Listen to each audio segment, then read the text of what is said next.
오늘 말씀을 시작할 때 여러분에게 하나 물어보고 시작하고 싶습니다. 여러분은 혹시 도망을 쳐본 적 있습니까? 뭐 놀이로 하다가 게임에서 술한테 잡히지 않게 도망하는 것도 있고, 엄마한테 잘못해가지고 등짝 스매싱을 맞기 직전에 피하는 도망도 있고, 아니면 은행을 털다가 경찰에 피해서 가는 도망도 있고, 한 번쯤은 다 경험 있으시잖아요, 그죠? 네. 우리가 공부하다가 일탈하는 도망 같은 것들이 있어요. 저도 이렇게 막 설교 준비를 하다가 갑자기 막 머리가 과부하가 될 때가 있습니다. 막 창을 막 3개, 4개 띄워놓고, 하나는 주소 띄워놓고, 하나는 원어 띄워놓고, 하나는 챗GPT 띄워놓고, 그러면은 이 기분 전환한다고 유튜브를 잠깐 찬양을 듣는다고 들어갔다가 찬양 안 보고 뭐 보고 있죠? 재미난 그 유머, 예능 뭐 이런 것들, 그거 보면 10분, 20분 순삭이죠. 네. 그때 잠깐 도망친 기분이지만 어때요? 나중에 밀린 과제와 시험의 폭풍이 몰려옵니다. 최근 연애하다가 그렇게 그 잘 안 되는 경우가 있잖아요. 그 연애 도피도 일종의 도망이에요. 감정 정리가 안 된 상태에서 여러분 소개팅 돌리면 이 마음은 바다 위에, 정신은 딴 나라에 있게 됩니다. 오늘 요나가 도망을 섰어요. 꽤 먼 데까지 갑니다.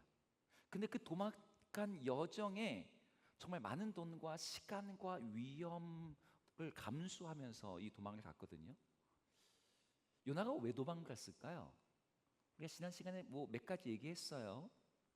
근데 우리가 이 자본주의 시대에 그냥 금전적인 개념으로 접근하면 요나는 그렇게 생각했던 거예요. 하나님의 말씀대로 행동하는 것, 그렇게 사는 게 더 비싸고 더 어렵고 더 비효율적이라고 생각했기 때문인 것 같습니다. 반대로 내 마음대로 하는 건 효율적이고 저렴하고 효과적인 이런 길이라고 생각했던 거죠. 근데 정말 그럴까요? 여러분, 하나님의 뜻대로 사는 게 힘든 거고, 내 마음대로 사는 건 쉽다고, 이건 비싼 거고, 이거는 값싼 거고. 요나가 오늘 자기 갈 길을 갔지만 하나님 없는 자유는 자유로운 파산 상태가 됩니다. 오늘 요나의 도망 이야기가 그걸 계속해서 보여줘요. 자, 오늘 요나가 하나님의 말씀을 가리키는 곳 니느웨로 간 대신 어디로 갔죠? 여러분, 어디로 갔습니까? 이 도시는 여러분들 이제 머릿속에 기억하셔야 돼요. 다시스로 갔어요. 근데 이 다시스로 가는 여정이 얼마나 걸렸을까요? 다시스가 요나가 있던 곳에서 얼마나 먼 거리를 가지고 있었을까요? 다시스가 그 당시는 어떤 장소라고 불렸냐면 땅끝이라고 불렸습니다. 그래서 그 예수님이 사도행전에서 이렇게 말씀하셨죠. 너희는 예루살렘과 온 유대와 사마리아와 땅끝까지 이르러. 말할 때 그 당시의 땅끝도 이 다시스라고 봅니다. 세상의 끝이 다시스였어요. 근데 이 다시스까지 가는 거리를, 그 당시 항해는 해안을 따라서 항해하는 방식이다 보니까 길을 재보면 지금도 굉장히 먼 거리입니다. 4,000km라요. 4,000km. 거리가 머니까 시간도 많이 걸리겠죠. 바람이 좋으면 짧게는 6주, 길면 석 달이 걸리는 이 여정이었다고 합니다. 여러분, 시간이 많이 걸리고 거리가 멀면 이건 어떨까요? 쌀까요? 비쌀까요? 네, 비쌉니다. 옆에 일본 가는 건요, 저렴하게 나오면 10만 원 아래로도 나오지만 아프리카에 가는 건 100만 원 이하로는 안 내려와요. 예, 비용이 많이 드는 거죠. 그 유대 랍비 문헌에는 요나가 이 배를 타는데 배 전체를 빌리고 어마어마한 돈을 썼다고 되어 있어요. 만약에 말씀을 쫓아서 니느웨로 갔다면 다시스로 가는 거리의 4분의 1도 안 됩니다. 근데 요나는 굳이 거리도 더 멀고 시간도 더 걸리고 돈이 많이 드는 그 길을 선택한 거죠. 그 길이 더 좋아 보였으니까요. 세상의 사람들이 그런 길을 가요. 하나님부터 멀어지는 길이 더 좋은 길, 하나님의 말씀에서부터 도망가는 길이 더 나은 길이라고 생각합니다. 근데 그 길에서 뭘 만났습니까? 요나가 뭘 만났죠? 뭘 만났나요? 오늘 우리 읽은 성경에 나와 있었어요. 큰 바람을 만났습니다. 그리고 큰 바람은 뭘 만들어낼까요? 바다 위에서 큰 파도를 만들어냈죠. 오늘 본문의 분위기를 보면 이 배를 항해하고 운항하고 있던 선원들도 한 번도 경험해 보지 못한 그런 재앙과 같은 바다가 그들 눈앞에 펼쳐졌습니다. 바다에서 높은 파도가 칠 때요, 이 항해하는 배가 그 파도에 잠겨서 침몰하지 않기 위해서는 어떻게 여러분 배를 운전해야 되는 줄 아세요? 배를 어떻게 운전하냐면 항상 내가 이쪽으로 가야 돼. 이쪽으로 가더라도 배를 이쪽으로 하면 안 돼요. 파도가 오는 방향으로 무조건 배를 향해야 됩니다. 배를 이렇게 파도를 한번 넘어간 다음에 살짝 돌렸다가 다시 파도 오면 이렇게 하고, 네, 배가 파도와 수직이 안 되면 이 옆을 치면 배가 넘어집니다. 침몰하는 거죠. 근데 이 파도가 높아질 때 배가 이 파도를 넘어가려면 배가 어때야 될까요? 배가 가벼워야 해요. 가볍지 않으면 파도를 넘다가 배가 파도를 뚫게 됩니다. 뚫으면 어떻게 돼요? 물이 들어와서 배가 잠기게 되는 거죠. 그래서 오늘 다시스로 가던 배는 이 거대한 폭풍 앞에서 이 파도를 갖다가 넘어가기 위해서 뭘 하냐면 선원들이 그 배에 있던 모든 짐을 바다에 던졌습니다. 오늘 요나가 탔던 배는 무역을 하던 상선이었던 것 같아요. 여러분, 무역을 하는 배는 어떻게 운행을 합니까? 사람들을 실는 게 아니라 짐을 실어다주는 그 운임을 가지고 운영이 되는 배예요. 근데 물건이 파손되거나 분실되면 보상을 해야 돼요. 그래서 고객의 물건 상품을 철저하게 지키죠. 그런데 얼마나 절박하고 다급했던지 배에 있던 모든 짐을 바다에 던졌어요. 요나가 타고 있던 배가 만난 폭풍이 그만큼 위협적이고 심각한 차원이었던 거죠. 이런 바다에서 선원들은 이 짐을 던지는 것 가지고는 안 돼서 그들은 자기들의 신을 부르짖으면서 도와달라고 외쳤습니다. 여기서 신을 할 때 도와달라고 말하는 것, 여러분 여기 우리가 조금 좀 짚고 넘어갈 게 있는데, 고대인들은 신한테 부르짖으면 신이 다 도와주는 게 아니에요. 신들이 자기 영역이 있거든요. 요즘으로 치면은 하늘을 담당하는 신이 있어요. 그리스 로마 신화에 나오는 하늘의 신 누구죠? 제우스. 그래. 그다음에 음부의 신 하데스, 전쟁의 신 아레스, 바다의 신 포세이돈. 여러분, 지역마다 신들이 있어요. 그래서 자기 영역 안에서만 힘을 발휘할 수 있다고 생각했던 게 고대인들의 사고방식이었습니다. 그런데 여러분, 지금 바다에서 폭풍이 일어났거든요. 바다에서 폭풍이 일어났는데 문제는 이 폭풍을 누가 보냈는지 모르는 거예요. 하늘의 신이 보낸 건지, 바람의 신이 보낸 건지, 바다의 신이 일으킨 건지. 그런데 선원들은 자기들의 신을 불렀습니다. 왜 불렀을까요? 자기들의 신이 바다의 신일까요? 바다에 이 정도의 폭풍을 보낼 만큼 화가 난 신이 누구인지 몰라도 자기들의 수호신이 그 신 좀 말려달라고 지금 구하고 있는 겁니다. 여러분, 우리의 관점에서는 우습게 볼지 모르지만 선원들은 자기의 패러다임 안에서는 자기가 살기 위한 최대의 일을 하고 있었어요. 그런데 이제 오늘의 핵심입니다. 요나가 이 순간에 지금 뭘 하고 있었을까요? 여러분, 5절 하반절에 요나가 하고 있는 행동이 나와요. 한번 같이 5절 하반절을 읽어볼까요? 시작. 그러나 요나는 배 밑층에 내려가서 누워 깊이 잠이 든지라. 네, 그러나로 시작되는 부분입니다. 그러나 요나는 배 밑층에 내려가서 누워 깊이 잠이 들었다. 여기 깊이 잠들었다. 이게 베에라다입니다. 그가 깊은 잠, deep sleep에 빠져 있었다. 여러분, 우리가 이거 상식적으로 잘 이해가 되지 않지 않습니까? 어떻게 요나가 폭풍 속에서 잠을 잘 수가 있지? 이 장면을 나름대로 우리가 이해하기 위해서 이 장면을 재현을 한번 해볼게요. 예를 들면 요나가 배를 딱 탄 거예요. 배가 잔잔할 때 출항을 했겠죠. 배에 타자마자 요나는 배 아래로 내려간 거죠. 거기는 어둡고 아늑하니까 거기에 있다 보니까 잠이 들었습니다. 근데 잠을 자고 있는 사이에 폭풍이 왔네. 잠이 너무 깊이 들어서 지금 배가 요동을 치고 있는데도 깨지 않고 계속 잠이 들어있다라고 생각합니다. 여러분, 그렇게 생각하고 있지 않습니까? 근데 오늘 이 부분에서 우리는 요나가 잠을 잔 시점을 좀 정확히 다시 봐야 돼요. 5절을 풀 센텐스로 다시 한번 읽어볼게요. 5절 다시 한번 읽어보겠습니다. 읽습니다. 시작. 사공들이 두려워하여 각각 자기의 신을 부르고 또 배를 가볍게 하려고 그 가운데 물건들을 바다에 던지니라. 그러나 요나는 배 밑층에 가서 누워 깊이 잠이 든지라. 여러분, 지금 순서상으로 봐도 그렇고 히브리어 문장 문법으로 봐도 그렇고 요나가 내려가서 잠을 잔 시점이 언제냐면 폭풍이 오기 전이 아닙니다. 바다에 풍랑이 오기 전이 아니에요. 폭풍이 온 다음이에요.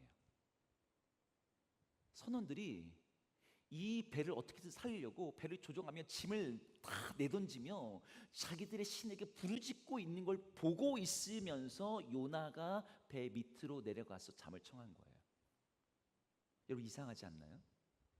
보통 사람이라면 요동치는 배 안에서 어떻게 불안해서 흔들려서 잠을 잘 수가 있습니까? 정상적인 사람이라면 모두가 풍랑과 사투를 벌이고 있는데 난 자로 내려가야겠다. 여러분, 이거 제정신 아니죠. 물론 우리가 또 추측할 수 있어요.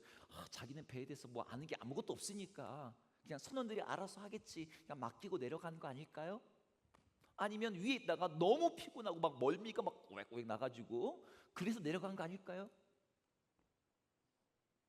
어떻게 요나를 이렇게 변호하려고 해도요, 사실 목숨이 왔다 갔다 하는 상황에서 잠을 자러 내려간다는 것 자체가 말이 안 되는 거예요. 이 말이 안 되는 행동을 요나가 하고 있으니까 우리는 이 행동을 나름 이해하겠다고 폭풍이 오기 전에 요나는 잠이 들어 있었을 거야 라고 시간의 순서를 재배열해서 읽어버리는 거죠. 하지만 성경의 순서가 맞다면 요나는 폭풍이 온 것을 경험하고 봤으면서도 잠을 자러 내려간 겁니다.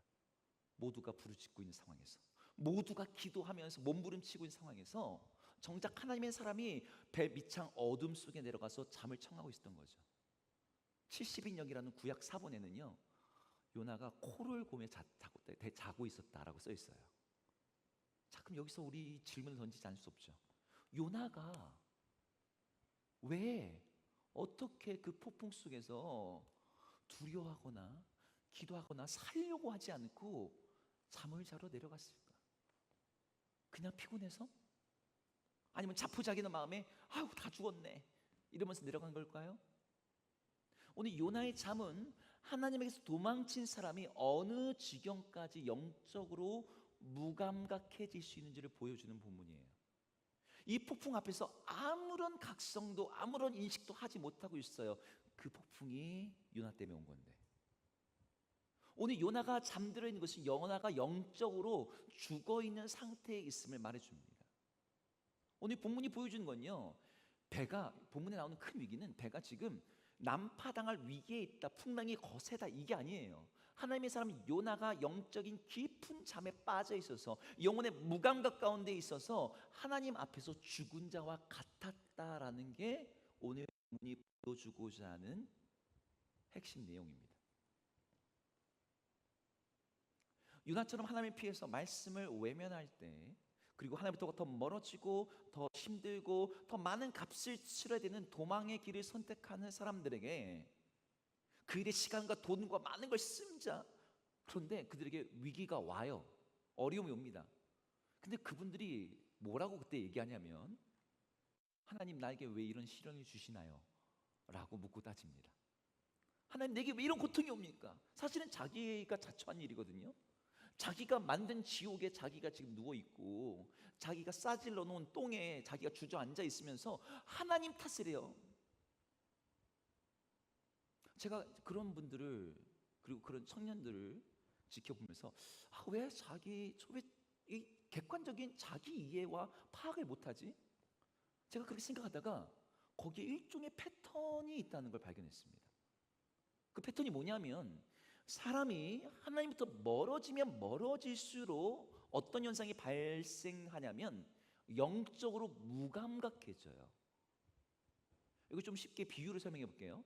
하나님이 빛이시고 태양이라고 합시다. 우리는 이 세상을 볼 때 세상이 우리 눈으로 보는 거죠. 근데 눈으로 이걸 보려고 하려면 이것들을 볼 수 있도록 도와주는 빛이 필요해요. 근데 근데 이 빛이 가려지게 되면 우리는 우리의 눈이 정상적으로 작동하고 있어도 보지 못합니다. 왜요? 시력이 사라져서가 아니라 빛이 없어졌기 때문이에요. 하나님부터 멀어지면 어떤 일이 일어나면 영적인 감각이 제 기능을 하지 못해요. 내 몸인데도, 내 얼굴에 뭐가 묻어 있는데도 자기가 문제인지를 모릅니다. 하나님의 빛이 없으니까요. 사실 오늘 본문에서 요나가 만났던 폭풍처럼요, 바다에서 풍랑을 만나는 것은 놀랄 만한 일이 아닙니다. 여러분, 인생에 고난이 다가오고 어려움이 오는 건 뭐 대단한 일이 아니에요. 그런 일들이 옵니다. 예상치 못한 폭풍. 여러분, 요즘처럼 기상파학을 위성, 그다음에 슈퍼컴퓨터로 예측하는 이런 과학 시대에도요, 바다의 물결 이런 거 다 예측하는 항해가 있는데도 이런 어려운 순간들을 배에서 만나요. 여러분, 제주도에서 배 자초됐다, 침몰했다. 여러분, 1년에도 뭐 수십 건씩 올라오잖아요. 뉴스 뜨잖아요. 근데 여러분, 인생도 그렇습니다. 아무리 진로 계획 잘 세워놓고 스펙 빠방하게 채워놔도 예상치 못한 폭풍 같은 고난이 여러분의 인생에 옵니다. 근데 오늘 요나가 탄 배가 바다에서 폭풍을 만났던 이유가 뭐였습니까? 대기가 불안정해서 그랬어요? 기상 악화 때문이었습니까? 아니면 기상을 미리 예측하지 못했던 선원들의 어리석은 출발 때문이었습니까? 아니죠. 모두 요나의 불순종, 그의 회피와 도망 때문이었어요. 요나 때문에 폭풍이 온 거예요. 근데 누가 몰라요? 그걸 요나가 몰라요. 자기 때문에 온 줄 몰라요. 그래서 남의 일인 것처럼 배 밑으로 내려가서 잠이나 자고 있는 거죠. 여러분, 청년분들이 저한테 와서 종종 상담을 합니다. 인생의 고난과 어려움 때문에 이야기를 들어보면 진짜 위기예요, 위기. 가정에, 학업에, 관계에, 그게 마음이 정말 바람이 너무나 세치게 불어가지고 흔들리고 있고 휘청이고 있어. 너무나 큰 어려움이에요. 인생이란 배가 막 좌초할 것 같아, 얘기만 들어보면. 근데 여러분, 그 시간 자체가 위기가 아닙니다. 제가 여기서 분명하게 말했지만 여러분이 인생에서 겪게 된 진짜 위기는 여러분의 인생에 다가온 어떤 고난이나 사건이나 어려움 그 자체가 아니에요. 진짜 위기는 넘치는 바다, 폭풍이 아니라 잠들어 있는 영혼입니다. 풍랑이 아니라 무감각이 요나를 침몰시키고 있었어요. 요나가 이미 깊이 내려가 있었거든요. 여러분, 그런 풍랑이 왔을 때 그래, 무감각하게 그냥 지나갈 수 있습니다. 그러면 괜찮아질까요? 아니죠. 또 다른 바람이 불어옵니다. 또 다른 폭풍을 만나게 돼요. 폭풍의 이유를 알지 못하는 영적인 어둠은 계속해서 그 인생을 그러한 삶으로 끌고 갑니다. 고난이나 위기, 어려움 자체가 아니라 우리에게 빛이 되시는 하나님부터 멀어지고 그분이 우리 삶에서 희미해질 때 여러분, 우리는 영적인 어둠 속에 갇혀 있게 돼요. 그래서 멀쩡해 보이는 장애물들을 못 보고 가서 그냥 자기가 이게 다치는 거죠. 넘어지는 거예요. 이거 왜 넘어지냐고. 여러분, 지금 어떻습니까? 여러분들이 영적으로 지금 잘 깨어 있고 여러분의 영적인 감각이 살아 있습니까? 겉으로는 다 괜찮아 보일지 몰라요.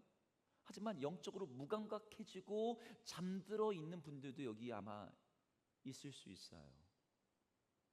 말씀에 반응하지 않는 무감각, 죄가 죄로 느껴지지 않는 감퇴된 양심, 하나님의 일에 감동되지 않는 내면, 기도하지 않아도 갈급하지 않은 괜찮다고 생각되는 일상생활.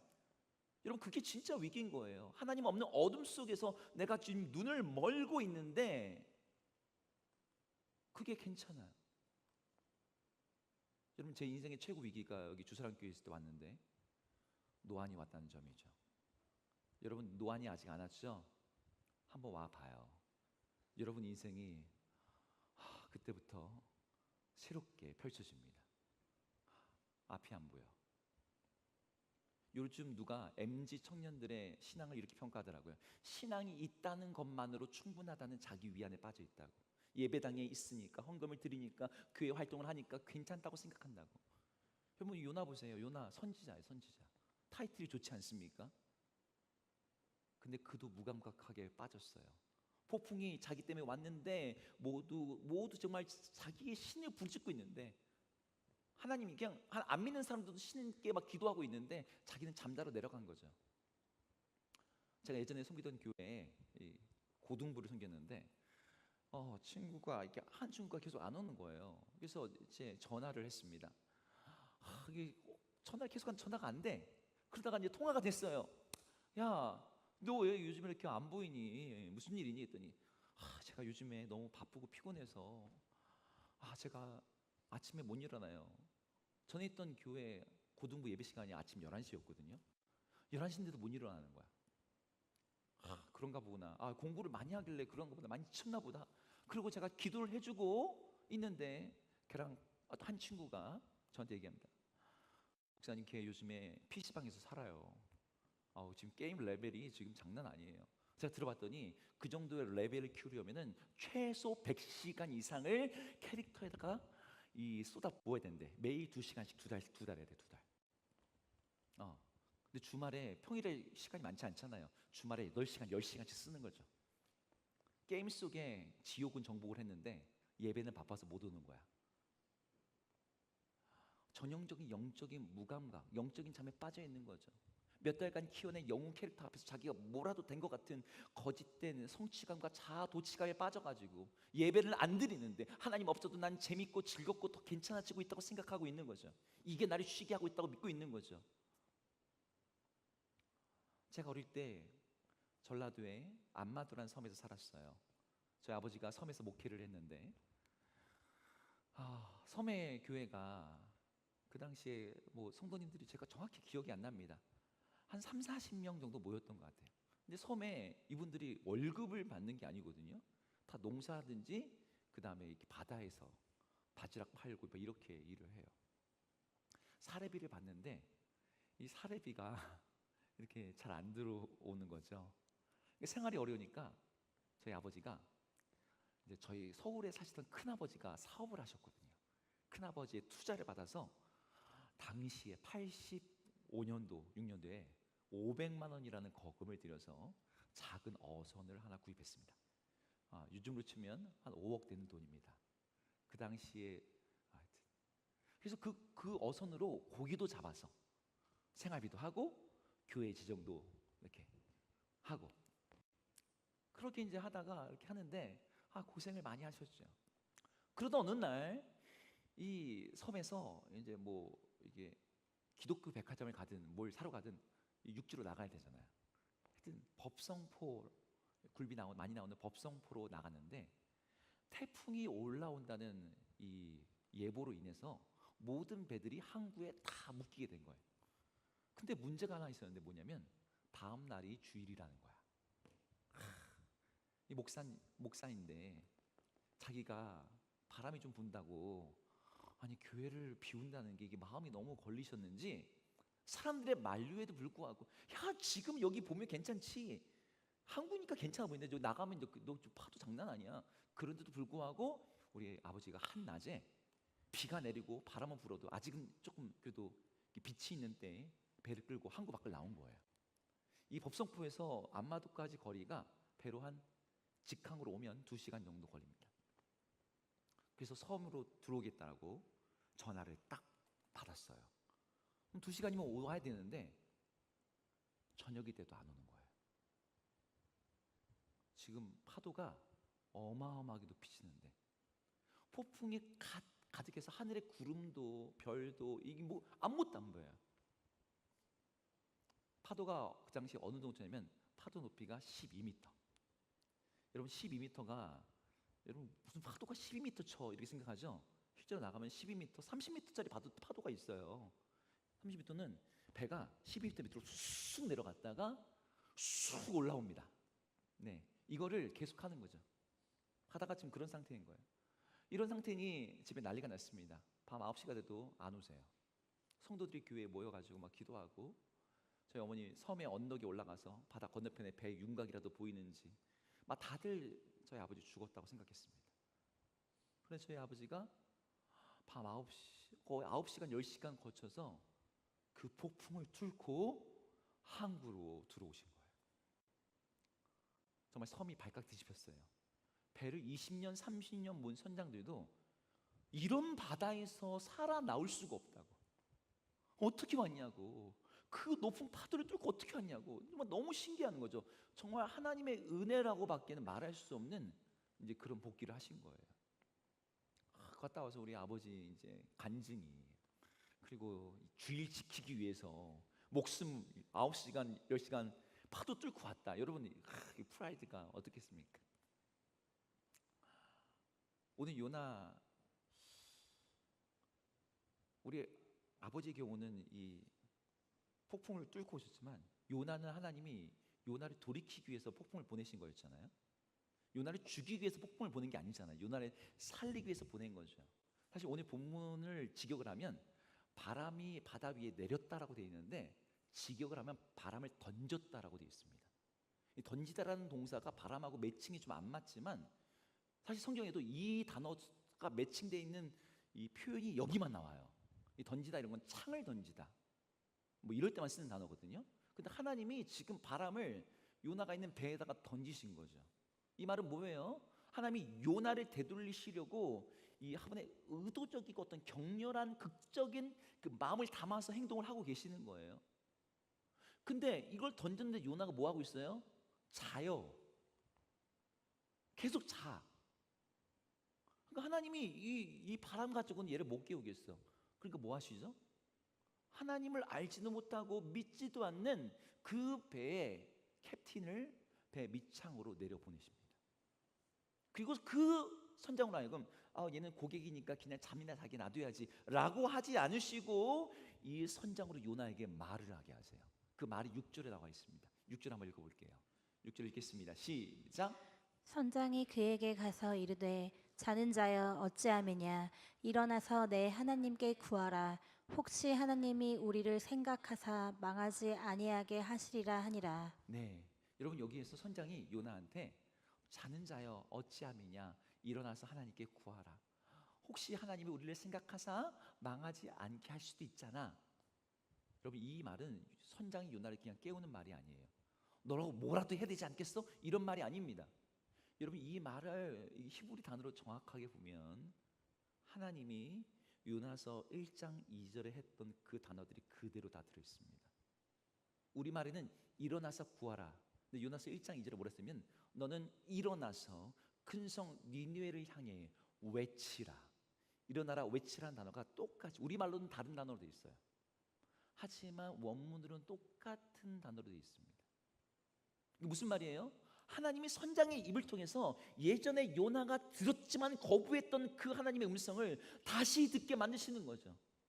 요나는 그 음성을 외면했어요. 그 외면하고 안 들으려고 했어요. 그런데 바다 한가운데서 하나님의 말씀을 전혀 들을 수 없는 환경에서 바다 한가운데 배 밑창에서 어떻게 하나님의 음성을 누가 듣겠습니까? 근데 하나님이 선장의 모습으로 찾아오셔서 선장의 입을 빌려서 다시 말씀을 하고 계시는 거죠. 야, 너 일어나 그리고 외쳐라. 요나를 깨우기 위해서, 그의 죽은 영적인 감각을 다시 살리기 위해서라면 하나님은 100번이라도 그 말씀을 하세요. 죽음 같은 영적인 무감각을 깨우기 위해서 폭풍도 사용하시고 선장도 사용하시는 그 하나님이 여러분 지금 우리들에게도 모든 걸 사용하십니다. 물론 긍정적인 것들로 여러분 주변에 있는 친구들, 좋은 공동체, 영적인 멘토, 부모님, 말씀의 도전, 큐티 이런 것도 사용하지만 여러분 그런 것들이 아니라 여러분이 겪고 있는 부정적인 것들, 곤란함, 어려움, 무거움, 두려움, 스트레스 이런 모든 것들을 사용하세요. 중요한 건 그게 긍정으로 오느냐 부정으로 오느냐가 아니라 내가 그걸 통해 깨어나느냐예요. 영적인 무감각 속에 잠들었던 요나에게 하나님이 선장을 보내셨던 것처럼 여러분들에게도 하나님이 보내는 어떤 신호가 있지 않습니까? 여러분들을 깨우시는 어떤 신호. 내가 예전에 들었는데 갑자기 내 친구 누가 똑같은 말을 나한테 해. 아니면 여러분의 관계의 어려움이나 진로의 막막함이나 마음의 공허함이나 불안함도 그런 걸 수 있어요. 여러분의 인생이 어쩌면 저희 아버지가 겪었던 그 12m짜리 그 파도를 일으키는 폭풍이 몰려왔을지도 모릅니다. 마음이 요동치고 미래가 보이지 않고 관계는 무너지고 자존감은 가라앉고 내 인생이 다 깨질 것 같고 여러분 그럴 때 어떻게 합니까?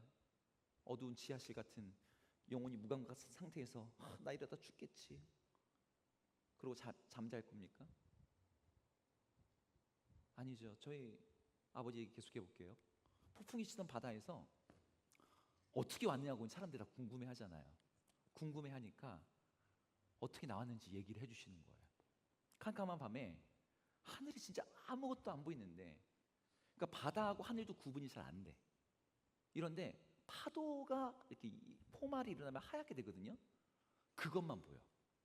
그런데 엄청나게 높은 파도가 이렇게 내려갔다가 배가 이렇게 쑥 올라올 때 멀리서 뭐가 반짝 뭔가 빛이 딱 보이는 거예요. 근데 잠깐 보여. 그리고 다시 쑥 들어가니까 그 반짝임을 딱 보고서 거기에 모든 걸고 아무것도 안 보이는데 배를 그 방향으로 파도를 뚫고 왔다는 거죠. 그러면 그 빛이 뭐였을까요? 등대입니다. 등대. 저는 그날 등대가 뭔지를 처음 알았습니다. 등대를 몰랐던 게 아니죠. 전 정말 등대 별거 아니라고 생각했거든요. 저게 무슨 소용이 있나? 저걸 바다에서 만들어 놓으면 저게 과연 보이긴 하나? 저걸 왜 만들고 있나? 저기다가 왜 사람들이 섬에다가 등대지기라고 해가지고 정말 혼자서 막 10년, 20년씩 저기 왜 하고 있나? 저 그렇게 생각했습니다. 근데 그게 아니었던 거예요. 많은 사람들이 어린 시절에 저처럼 착각을 합니다. 등대 없어도 괜찮다는 착각. 우리는 그 바다에 안 있어 봤으니까요. 근데 여러분 똑같아요. 하나님 없어도 괜찮다는 착각을요 너무나 많은 사람들이 해요. 하나님의 말씀에 빛이 없어도 난 잘 갈 수 있다라고 착각합니다. 근데 그 빛이 없으면 온통 어둠에 갇혀 있을 때 우리에게는 아무런 소망이 없는 거죠. 하지만 말씀의 빛이 우리 가운데 비춰지면 그것이 어떤 고난이고 어떤 어려움일지라도 정말 12m 밑에까지 아니면 20m, 30m 여러분이 상상할 수 있는 가장 밑에까지 내려갔다 올라온다 할지라도 거기를 뚫고 나올 수 있어요. 여기에 소망이 있습니다. 주의 말씀의 빛은 계속해서 하나님의 백성들에게 주어진다는 거예요. 요나가 하나님의 말씀을 바다 한가운데서 들을 거라는 생각을 해봤을까요? 자기가 하나님을 피해서 숨었는데, 그래서 배 밑창까지 내려갔는데 거기서 잠을 자고 있는데 잠자는 자기를 깨워가지고 자기 입에다가 하나님이 하셨던 그 말을 고스란히 자기에게 해주는 그 음성을 들을 거라는 걸 생각을 상상이나 해봤을까요? 요나는 상상도 못했을 겁니다. 근데 하나님이 그렇게 요나에게 말씀하고 계시는 거예요. 저는 하나님이 여러분들에게도 그렇게 말씀하시는 분이라고 믿습니다. 하나님이 여러분들에게 그렇게 말씀하셔서 여러분들이 잠자고 있는 그 현실에서 다시 깨어나서 진짜 살아 숨쉬는 사람이 되기를 원하고 계세요. 저희 아버지의 그 배가 그 빛을 따라서 항구로 되돌아올 수 있었듯이 여러분 우리의 인생에도 말씀의 빛을 우리가 보기만 하면 그 빛을 주목하면 여러분 우리의 인생에 어떤 폭풍이 오든 문제가 되지 않습니다. 폭풍이 잔잠해지지 않아도 괜찮아요. 그 폭풍을 뚫고 나갈 수 있도록 말씀으로 용기를 주시고 말씀으로 항로를 잡아주시니까요. 따라서 지금 우리에게 필요한 건 하나님 이 폭풍 없애주세요도 아니고 폭풍 때문에 배 밑창 내려가서 나 이제 죽었네 라고 좌절하는 것도 아닙니다. 주의 말씀 듣고 가판 위로 올라오는 거죠. 주님이 나에게 말씀하시는 그 음성에서 내 지금 어둠을 뚫고 나갈 그 빛을 보는 거죠. 자는 자여 어찌함이냐, 일어나서 내 하나님께 구하라. 여러분 기도하십니까? 여러분 말씀에 반응하는 기도를 여러분 하고 있습니까? 내 인생 왜 이렇게 안 풀리나? 그럼 뭐 탄식하는 그런 거 말고 정말 여러분 하나님 앞에서 진지하게 하나님 저에게 말씀해 주십시오. 하나님 제 삶을 인도해 주십시오. 하나님 제가 지금 어둠 속에 있습니다.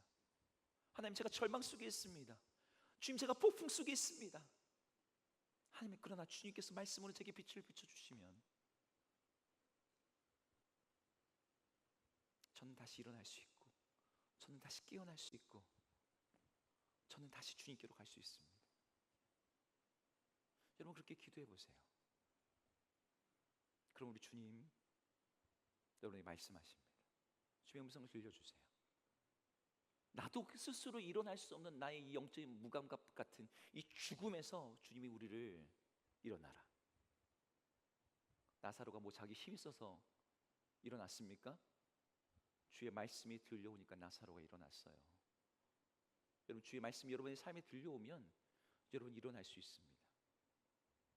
주의 말씀 앞에서 깨어 일어나서 여러분 주님께 기도함으로 하나님 말씀 앞에 다시 서게 되는 우리 모든 청년들 될 수 있기를 주 여러분 축복합니다.